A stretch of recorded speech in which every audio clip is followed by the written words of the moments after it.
في أجواء رياضية، انطلقت الدورة الودية الشتوية لكرة القدم، وذلك بدار الشباب بدريان، والتي أشرف على انطلاقها كل من مدير دار الشباب بدريان ومدير الشباب والرياضة زونقة عبد القادر، التي أعطت ضربة البداية بين فريقي الريف والزنيقة، والتي آلت المباراة في نهايتها إلى فريق الريف، وذلك بخماسية كاملة بعد سيطرة وهيمنة على المباراة منذ بدايتها إلى النهاية. الوقت الحر اللي راهو يستثمروا في رياضة، اليوم عطلات باش شوية تنفسوا من الدراسة وتدخلوا بروح واحدة أخرى جديدة للدراسة إن شاء الله. حافظوا على بعضكم، الرياضة أخلاق وتربية، الرياضة ماهيش عنف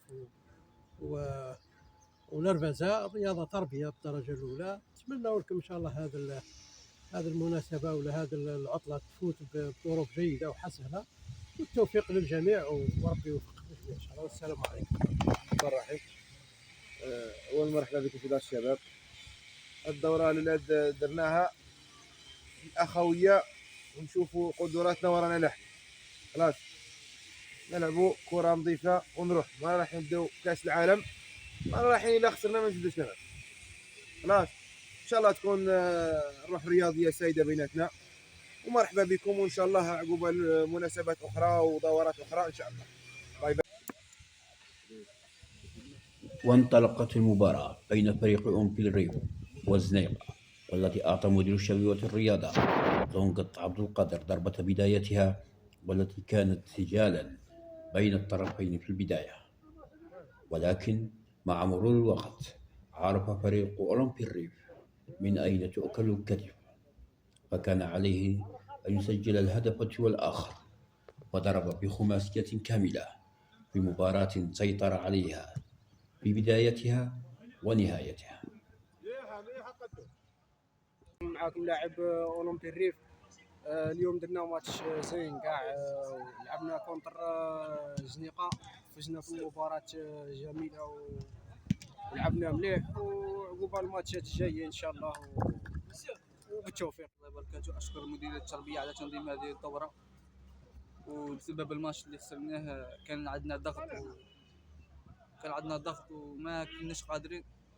هذه هي كلمتي الأخيرة. أما المباراة الثانية بين مستقبل شباب الماضي وفريق 200 مسكن لم تلعب لغيابها الأخير لظروف قاهرة، حيث تم منح المباراة لفريق مستقبل شباب الماضي، وبذلك يتأهل إلى الدور الثاني رفقة أولمبي الريف. بسم الله الرحمن الرحيم. السلام عليكم ورحمة الله وبركاته. مساعد مدير في فريق المسيال مستقبل شباب الماضي. أنا جينا هنا اليوم في الدورة هذه تاع منظمة مديرية الشباب والرياضة، وأنا جينا هنا للمقابلة اليوم. الفريق المنافس ما جاش وأنا تأهلنا للدور الثاني. نشكر اللي هم واقفين على المنافسة هذه، وربي يوفقنا إن شاء الله قبل المقابلة الجاية إن شاء الله. طه بالقندوس، المراسل الصحفي عاجل، المنيا.